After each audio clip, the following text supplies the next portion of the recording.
அண்ணா யூனிவர்சிட்டியை ஃபுல்லா போயிட்டு என்ன நடக்குது எப்படி இருக்கு எல்லாத்தையும் பார்த்துட்டு இன்னைக்கு கோர்ட் சொல்லிருக்கு அந்த பொண்ணுக்கு 25 லட்சம் காலேஜ் மூலியமா தரணும், முதல் கட்ட நிவாரணமா அந்த பொண்ணுக்கு தரணும், அந்த பொண்ணு படிக்கிறதுக்கான எல்லா இன்ஃப்ராஸ்ட்ரக்சரும் நீங்க பண்ணி கொடுக்கணும் சொல்லிட்டு அதுக்கப்புறம் என்ன பண்றாங்க அவங்க அப்படின்னு பாத்தீங்கன்னாக்கா கமிஷனர் அருண் இருக்காரு இல்லையா, அவர் வந்து ஒரு பிரஸ் மீட் கொடுக்குறாருன்னா யாரை கேட்டு கொடுத்தீங்க, எங்க பர்மிஷன் வாங்குனீங்க பிரஸ் மீட், சும்மா எடுத்தவங்க ஒருத்தன ஒரு பிரஸ் மீட்லாம் வச்சிட முடியாது, அதுக்குன்னு ஒரு சில புரோட்டோகால்ஸ் இருக்கு, அதெல்லாம் பண்ணணும், அதை பண்ணாம நீங்க எப்படி பண்ணலாம், மாதிரி ஒரு சில கேள்விகள்லாம் கேட்டு கிளம்புங்க. அதே மாதிரி பெண் குழு ஒரு ஐபிஎஸ் பெண் குழு தான் இதை வந்து விசாரிக்கணும், உங்க நீங்க விசாரிக்கிறது சரியில்லைன்னு அந்த கோர்ட்டே சொல்லிருக்கா பாத்துக்க எந்த அளவுக்கு ஒரு பயாஸ்டா இருப்பாங்க. ஏன்னா மினிஸ்டர் திடீர்னு வந்து ஒன்னு சொல்றாரு, அந்த பொண்ணே நேரடியா வந்து கொடுத்துச்சு அவரு, எனக்கு அதுதான் ரொம்ப வருத்தம். நீங்க நல்லா பாருங்க, நீங்க ஏன் திமுகவை சொல்றீங்க, ஏன் திமுகவை சொல்றீங்க, திமுக நீ தப்பு பண்ண இல்ல, ஏன் எங்க அப்பா குதிரைக்குள்ள நீங்களே வந்து என்ன பண்றீங்க, அந்த பொண்ணு ஏன் தனிமையில அந்த டைம்ல இருக்கணும், ஒரு பொண்ணு எங்க இருக்கணும் இருக்கக்கூடாது நீங்க யார் சார் சொல்றதுக்கு, முதல்ல அந்த பொண்ணுக்கு உரிமை இருக்கு சார், அந்த பொண்ணு அவன் லவ்வரோட இருக்கும்போது சேஃபா ஃபீல் பண்ணுது சார், ஒரு தனியா ஒரு ஆள் உள்ள வரும்போது தான் அந்த பொண்ணால வந்து ஏத்துக்க முடியல. கண்டிப்பா நான் ஒரே ஒரு விஷயம் மட்டும் சொல்லுவேன், அதை வந்து டிஎம்கேவா இருக்கட்டும் இல்ல வேற ஒரு ஹையர் ஆபீசரா இருக்கட்டும் யாரா வேணா இருக்கட்டும், ஆனா திமுக சம்பந்தப்பட்ட ஒரு நபராகத்தான் இருப்பார்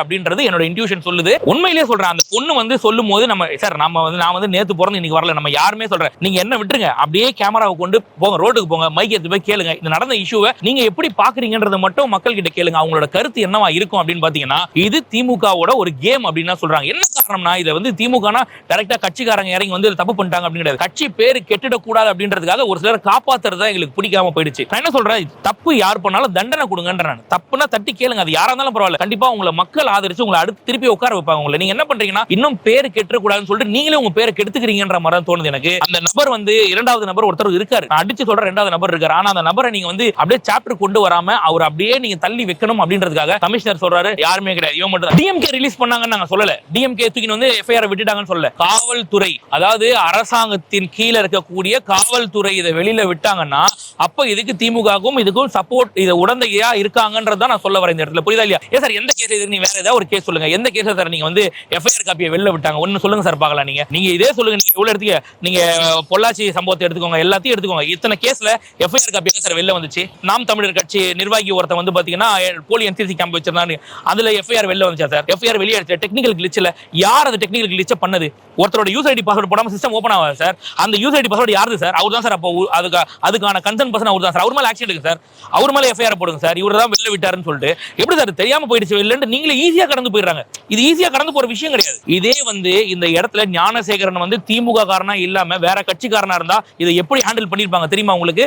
இதை திமுக இறங்கி போராட்டம் பண்ணி இதை வேற மாதிரி பண்ணி அவனை ஒரு வழி பண்ணிருப்பாங்க கண்டிப்பா. இன்னைக்கு அது திமுக உள்ள இருக்கான், ஒரு உறுப்பினரா இருக்கான்றதுனால அப்படியே பூசி மழுப்புறாங்க. இது ஏன்னா அவனுக்காக கிடையாது, அவனுக்கு பின்னாடி இருக்கக்கூடிய அந்த பெரிய தலையை அவங்க மறைக்கிறாங்க, வேற ஒண்ணுமே கிடையாது. இது எல்லாமே வெளியில வரணும்னாக்கா கண்டிப்பா இது வேற ஒரு டிபார்ட்மெண்ட், அதாவது தனி குழு அமைச்சுதான் வந்து இதை விசாரிக்கணும்னு சொல்லுவேன் நான். திருடனா பார்த்து திருந்தலனா திருட்ட ஒழிக்க முடியாது அப்படின்ற மாதிரி திருடன் ஒரு இடத்துலயும் இருக்கதான் செய்யறான். திருடன்றவன் யாரு? போயிட்டு ஒரு வீட்டுல திருடுறவன் மட்டும் திருடன் கிடையாது, அவனுக்கு ஸ்கெட்ச் போட்டு கொடுத்து நீ திருடிட்டு வந்து திருடுறதுல பாதி எனக்கு கொடுத்துட்டு கேட்கறவனும் திருடன் தான், அந்த திருடுறதுல இருந்து அவனை தப்பிக்க வைக்கிறவனும் திருடன் தான், திருடுறவனும் திருடன் தான். இந்த மாதிரி 3 டிபார்ட்மெண்ட் இது உள்ள இணைஞ்சி உள்ள வேலை செய்யறாங்கல்ல, இவனுங்களா பார்த்து இவங்களா திருந்தலன்னு வச்சுக்கோங்க, ஒண்ணும் பண்ண முடியாது. இதெல்லாம் தாண்டி இந்த 3 பேர் திருடினதை திருடவே இல்ல, இவங்க இதுக்காகத்தான் பண்ணாங்கன்னு வேற ஒரு விஷயத்தை மாத்துறாங்கல்ல, யாரு? இந்த உடன்பிறப்புகள் மாதிரி ஒரு சிலர் பண்றாங்க இல்லையா, அவங்க இதை விட மோசமான திருடங்கன்னு சொல்லுவேன். இவனுங்க எல்லாம் திருந்தனா ஆட்டோமேட்டிக்கா தெரிஞ்சிடும், புரியுதா இல்லையா? ஒரு கல்யாணம் ஆன பொண்ணு எனக்கே பாதுகாப்பு இல்ல கேட்டா நான் கட்சிக்காரன் திமுக காரன் அவன் சொல்றான், அவன் அப்ப சாதாரண பொண்ணுங்களுக்கு எப்படிங்க பாதுகாப்பு இருக்கும்? அந்த பொண்ணு சொல்லி சாதாரணமா விட மாட்டேன், சும்மா விட மாட்டேன்னு சொல்லிட்டு இப்போ 2 நாள் முன்னாடி ஒரு நியூஸ் வந்து இந்த மாதிரி அங்க அராஜகம் பண்ணிட்டு இருக்காங்க. இதெல்லாம் வந்து முதல்வர் வந்து கண்டிப்பா கண்டிக்கணும். அதாவது யாரா இருந்தாலும் சரிங்க, எங்க நீங்க இதுல சம்பந்தப்படல, உங்க பையன் சம்பந்தப்படல, உங்க சொந்தக்காரங்க சம்பந்தப்படல, அப்புறம் எங்க காப்பாத்துறீங்க? அது யாரா இருந்தாலும் பரவாயில்லைங்க, நீங்க யாரும் நான் என்ன சொல்றேன், உங்க பையனாவே இருந்தாலும் யாரா இருந்தாலும் நீங்க தூக்கி உள்ள வைங்க, உங்க மேல ஒரு தனி மரியாதை வரும். உண்மையிலேயே உங்க மேல மரியாதையை தேடுங்க. நீங்க வந்து ஒருத்தரை காப்பாத்துறதுனால மக்கள் வந்து நீங்க உஷார் கண்டுபிடிச்சாங்க ஈஸியா, இது எதனால நடக்குது, இதுக்கு பின்னாடி இருக்க அரசியல் அன்னைக்கு மாதிரி இல்ல, சோசியல் மீடியா வளருது அப்படின்னும் போது நீங்க அதுக்கு தகுந்த மாதிரி உங்களை மாத்திக்கணும். இன்னும் அந்த காலத்திலேயே இருக்க மாதிரி இருந்தீங்கன்னாக்கா வேலைக்கு ஆகாது. இப்ப இவ்வளவு விஷயம் நடக்கும் போது இதுல அண்ணாமலை மட்டும் காமெடி பண்ணாரா? அண்ணாமலை பண்ணது கிரிஞ்சு தான், காமெடியா தான் இருக்கு, நான் இல்லைன்னு சொல்ல. இதே விஷயத்த அந்த பொண்ணோட அண்ணனோ இல்ல அந்த பொண்ணோட சொந்தக்காரனோ பண்ணா இதே மாதிரி காமெடி பண்ணிருப்பியா? அவன் அடிச்சுக்கிறான்பா, காமெடியா இருக்குப்பா, சிரிக்கிறான்பா, பண்ணுவியா? சரி, நான் இதை கூட விட்டுறேன், அந்த பொண்ணோட அண்ணன் பண்ண விடு. உன் வீட்டுக்கு பொண்ணுக்கு நடந்தா நீ இதை காமெடியா கலாய்ப்பியா? இல்ல காமெடியா கலாய்க்கிறவன நீ விட்டு வைப்பியா? இது அந்த ஆங்கிள் பார்க்கணும். என்னைக்குமே ஒரு சம்பவம் நடக்குதுன்னா உன் வீட்டு பொண்ணுக்கோ இல்ல உன் பக்கத்து வீட்டு பொண்ணுக்கோ சொந்தக்கார பொண்ணுக்கோ நடக்குதுன்ற மாதிரி நினைச்சுன்னு வச்சுக்கோயேன், கண்டிப்பா இந்த மாதிரிலாம் நான் பேசவே மாட்டீங்க யாரா இருந்தாலும். ஆங்கிள் திருப்பி இதை காமெடி ட்ராக்ல கொண்டு போறீங்க. ஏன்னா நாடே கொந்தளிச்சுட்டு கிடக்குது, நீங்க காமெடி பண்ணிட்டு கிடக்குறீங்க. எதுக்காக முட்டு இன்னுமாடா முட்டு கொடுப்பீங்க? தப்புன்னு சொல்லுங்கடா. நான் இன்னைக்கு இந்த இடத்துல நான் உங்களுக்கு முன்னாடி சொல்றேன், நான் தாவேகா தமிழக வெற்றி கழகத்துக்கு வந்து எனக்கு ரொம்ப பிடிக்கும், அந்த கட்சியில நான் இருக்குன்னு கூட வச்சுக்கோ, பரவாயில்ல சரியா. ஆனா அந்த கட்சியில இப்ப கள்ளக்குறிச்சியில விஷசாராயம் குடிச்சு செத்தாங்க இல்லையா, அந்த டைம்ல போகும்போது ஒரு அம்மா போய் விஜய் காலில் விழுந்தாங்க. அப்ப வந்து என்கிட்ட கேட்கும் போது சொல்றாங்க, விஜய் அவர்கள் வந்து போகும்போது காலில் கொண்டு அம்மா விழ சொல்லுன்னு சொல்லல, ஆனாலும் இந்த விஷயத்தை விஜய் அவர்கள் கண்டிக்கணும், இந்த மாதிரிலாம் பண்ணக்கூடாது அப்படின்றது கண்டிக்கணும். இந்த இடத்துல நான் சொல்லும் போது இதே உடன்பிறப்புகள் வந்து இதுக்கு ஏன் திமுக இந்த அளவுக்கு அமைதி காக்குது, திமுக ஓபன் அப்பா வெளில வரணும்ன்றது ஏன் நீங்க சொல்ல மாட்டீங்க? நீங்க சொல்லணுமா இல்லையா? இதை சொல்லாம என்ன பண்றீங்கன்னாக்கா அப்படியே ட்ராக்கை மாத்தி அண்ணாமலை இப்படி பண்ணிட்டாரு, அண்ணாமலை அப்படி பண்ணிட்டாரு, மெயின் ரோடு ஜெயக்குமார் இப்படி பண்ணிட்டாரு, அவர் அப்படி பண்ணிட்டாரு, எல்லாம் அப்படி பண்ணிட்டாரு, பரவாயில்ல. இப்ப சிஎம் என்ன பண்ணாரு, துணை முதலமைச்சர் என்ன பண்ணாரு, மத்தவங்க எங்க என்ன பண்றாங்க, அவங்க எல்லாம் அப்படியே சைலண்டா இருக்காங்க ஃபுல்லா. எங்க நம்ம பேர் வெளில வந்துருமான்னு எல்லாம் கம்முனு அப்படியே அடங்கி உட்கார்ந்துட்டு இருக்காங்க. அது தப்புன்ற, யார் பண்ணாலும் தப்புனா தப்பு, அதை கேட்கணும், யாரா இருந்தாலும் கேட்கணும், தட்டி கேட்கணும், அதுதான் எங்களுக்கு தேவை. ஆனா நீங்க என்ன பண்றீங்கன்னா கம்ப்ளீட் டைவர்ட் பண்ணி வேற மாதிரி எல்லாரும் மக்களை கொண்டு போயிட்டு, அதான் சொன்னேன், இந்த ஐபிஎல்ல சியர் கேர்ள்ஸ் மாதிரி ஆயிட்டாங்க இப்ப இந்த உடன்பிறப்புகள். எல்லாருக்கும் ஒரு பிரேக் வேணும்னாக்கா இவங்க ஒரு காமெடி பண்றது, அது ரொம்ப தவறா படுது. எனக்கு எங்க நடந்தாலும் தவறு தான். நீங்க வந்து மணிப்பூர் பிரச்சனையை எடுத்துக்கோங்க, இங்க பொள்ளாச்சி சம்பவம் எடுத்துக்கோங்க, எது நடந்தாலும் தவறு தாங்க. நான் என்ன கேட்கிறேன், இந்த தவறை எல்லாம் ஏன் இன்னைக்கு சொல்றேன்னு கேட்கிறேன். இந்த ஐடி விங்க இவ்வளவு நாள் தூங்கிட்டு இருந்தானுங்களா, இவ்வளவு நாள் பேசாதவனுங்க இன்னைக்கு வந்து நீங்க ஏன் மணிப்பூர் பிரச்சனை பேசல, நீங்க பொள்ளாச்சி சம்பவத்தை பேசல, நீங்க நாத்தாக்கா ஒருத்தன் பண்ணானே அதையும் கேட்கலன்னு கேக்குறீங்க. அப்ப என்ன பண்றீங்க, இப்ப நீங்க பண்ணது நியாயப்படுத்துறீங்களா, அதையே சொல்லிடுங்க, நாங்க பண்ணது நியாயம் தான், அதுக்காக நாங்க இதெல்லாம் கேட்போமான்னு சொல்லிடுங்க, நாங்க கேட்க மாட்டோம். அப்ப நீங்க என்ன பண்றீங்கன்னா, ஒருத்தன் வந்து இதை தப்பு பண்றான், அந்த இன்னைக்கு நடந்த பிரச்சனைக்கு பதில் சொல்றான்னா என்னைக்கும் நடந்த பிரச்சனை கொண்டு வந்து இதுக்குள்ள விட்டுறான். இதை வச்சு ஒரு பின்னாடி அரசியல் பண்றாங்க, நான் இல்லைன்னு சொல்ல. ஏடிஎம்கேவா இருக்கட்டும், எந்த கட்சிகளா இருக்கட்டும், எல்லா கட்சியுமே வந்து பாத்தீங்கன்னா ஃபுல்லா இதை வந்து ஒரு அரசியல் பண்ணிட்டு தான் இருக்கு. ஆனா இதை வந்து பயங்கரமா வேற மாதிரி டைவர்ட் பண்றாங்க இல்லையா. அது எப்படின்னா ஃபுல்லாவே கம்ப்ளீட்டா அன்னைக்கு நடந்த பிரச்சனை கேட்கல, இன்னைக்கு நடந்த பிரச்சனை கேட்கல, இப்போ இதை மட்டும் கேட்கணும், அப்ப இதை கேட்க கூடாது, விட்டுருணுமா? சரி, அன்னைக்கு பொள்ளாச்சி பண்ணிட்டீங்க, பொள்ளாச்சியில வந்து அவனை கைது பண்ணாங்க, எவ்வளவு வீடியோ வெளில வந்துச்சுங்க தெரியுமா? இந்த கேஸ் என்னங்க உண்மை வந்துச்சு இது வரைக்கும்? சிசிடிவி கேமரா வேலை செய்யலன்னு சொல்றாங்க, 56 சிசிடிவி கேமரா இருக்குன்னு சொல்றாங்க, அந்த 56 சிசிடிவி கேமரா எங்க ஃபுட்டேஜ் கொடுங்க, பரவாயில்ல, நீங்க 14 தினங்க வேலை செய்யல, கொடுங்க, பரவாயில்ல. அடுத்து செக்யூரிட்டி தாண்டி எப்படிங்க வந்தாங்க, எந்த வழியா வந்தாங்க, எப்படி செக்யூரிட்டி உள்ள விடுவான்? பிரியாணி வாங்கிட்டு உள்ள விட்டானா இல்ல சிவரி குச்சானா? என்னங்க எந்த ஒரு கிளாரிட்டியுமே இல்ல. மினிஸ்டர் என்ன சொல்றாங்க, அந்த பொண்ணா வந்து முன்னாடி கம்ப்ளைண்ட் கொடுத்துச்சுன்றாங்க, கமிஷனர் என்ன சொல்றாருனாக்கா எங்களுக்கு வேற மூலியமா தான் கம்ப்ளைண்ட் வந்துச்சுன்றாங்க. மாறி மாறி பேசும்போது எப்படி நம்பிக்கை வரும் எங்களுக்கு? அதுல வந்து நாங்க வீடியோ பாத்துங்க, பொண்ணுங்க கதறுதுங்க, மக்கள் கொந்தளிச்சான் பொள்ளாச்சி கேஸ்ல, அவனு உள்ள போயிட்டு தான் வந்தானுங்க, இல்லன்னு சொல்லல. அதுல ஒண்ணுமே பண்ணல, என்ன ஒண்ணுமே பண்ணணும்? இதுல எனக்கு ஒண்ணுமே தெரியல. இந்த கேஸ்ல அண்ணா யூனிவர்சிட்டி உங்களுக்கு தெரியுமா, அண்ணா யூனிவர்சிட்டின்றது என்னன்னு? 200 கட் ஆஃப்க்கு நீங்க 190 எடுத்தா கூட உங்களுக்கு சீட்டு கிடைக்காதுங்க. உங்களுக்கு அங்க 190 கிடையாது, 198 கிடைச்சதுனாக்கா நீங்க வந்து அங்க நினைச்ச கோர்ஸை படிக்கலாம். 193 கிடைக்காம வேற காலேஜுக்கு போன எவ்வளவு பேர் நான் பாக்குறேன், எவ்வளவு வெளியூர்ல இருந்து வருவாங்க அந்த கவுன்சிலிங் டைம்ல வந்துட்டு இந்த டைம்ல இந்த காலேஜ் கிடைக்காதான்னு ஏங்க. அந்த மாதிரி ஒரு காலேஜ்ல இப்படி ஒரு சம்பவம் நடக்குதுன்னு போதே அப்பா அண்ணா யூனிவர்சிட்டியா வனையவானாம்பா, நம்ம ஊர்ல மாடு கூட மெய் பரவாயில்லன்ற மாதிரி அவன் என்ன வந்துருச்சு இன்னைக்கு, புரியுதா இல்லையா? இவ்வளவு பெரிய காலேஜ்ல இப்படி ஒரு விஷயம் நடக்குதுன்னா இதெல்லாம் நடக்குது, யார் ஆட்சி காலத்துல நடக்குது? அப்ப எவ்வளவு தரம் மட்டமா இருக்கு இந்த ஆட்சின்றதை நீங்க பாத்துக்கணும். அதுதான் சொல்ல வர்றேன். நீங்க இங்க வந்து திமுக தப்பு, ஸ்டாலின் அவர்கள் டைரக்டா இன்வால்வ் ஆயிருக்காரு, உதயநிதி இன்வால்வ் ஆயிருக்காரு, அப்படி சொல்ல வரல நான். அவங்களோட ஆட்சி காலத்துல யார் வேணா எது வேணா பண்ணலான்ற அந்த ஒரு தைரியம் வந்துருச்சு. அந்த தைரியம் எங்க இருந்து வருது? அப்ப அவங்ககிட்ட என்னத்தை வாங்கி நீங்க பாக்கெட்ல போட்டுக்கிறீங்கன்னு நான் கேட்கறேன். நான் அதனால அவனுக்கு தைரியம் வருது. இப்பவும் சொல்றேன், எப்பவுமே சொல்றேன், குற்றவாளிகளா திருந்தலன்னா குற்றங்கள் நடக்கிறத கண்டிப்பா தவிர்க்கவே முடியாது.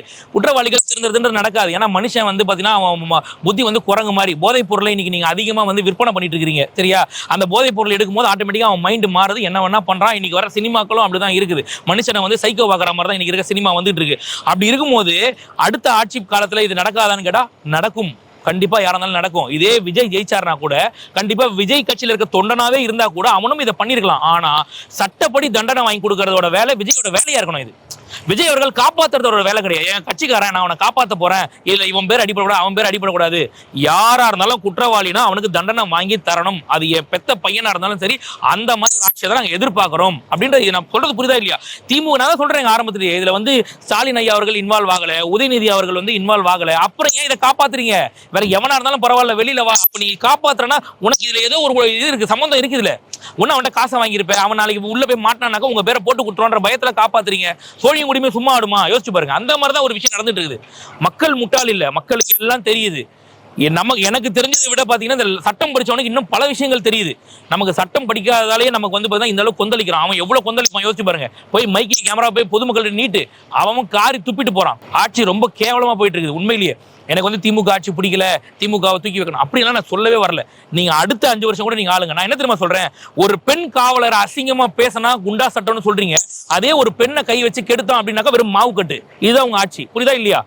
ஒருத்தர் வந்து ஒரு பெண் காவலரை அசிங்கமா பேசிட்டான் அப்படின்னு ஒண்ணு அவனை பிடிச்சி அந்த ஜெயிலு இந்த ஜெயிலு அவனை அலக்கழிச்சு ஒரு வழி பண்ணிருங்க.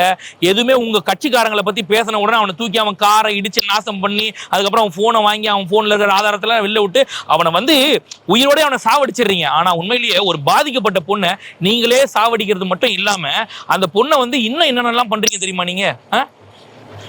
கடைசியில இதெல்லாம் பண்ணவனுக்கு வெறும் மாவு கட்டு, அந்த மாவு கட்டு மேல கீழே ஏறி அட்ஜஸ்ட் பண்ணிட்டு இருக்கிறான். எக்ஸல் சைஸ் வாங்கிட்டான் போல, அதனால மீடியம் சைஸ் அட்ஜஸ்ட் பண்ணிட்டு இருக்கிறான் போல. அப்படிதான் இருக்கு. நல்லா நோட் பண்ணிக்கோங்க. அப்படிதான் பண்ணிட்டு இருக்காங்க இவங்க. இப்ப நாளை பின்ன என்ன ஆகும் தெரியுமா? அண்ணா யூனிவர்சிட்டின்னு கேட்டாலே அவன் நடுக்க வந்துடும்.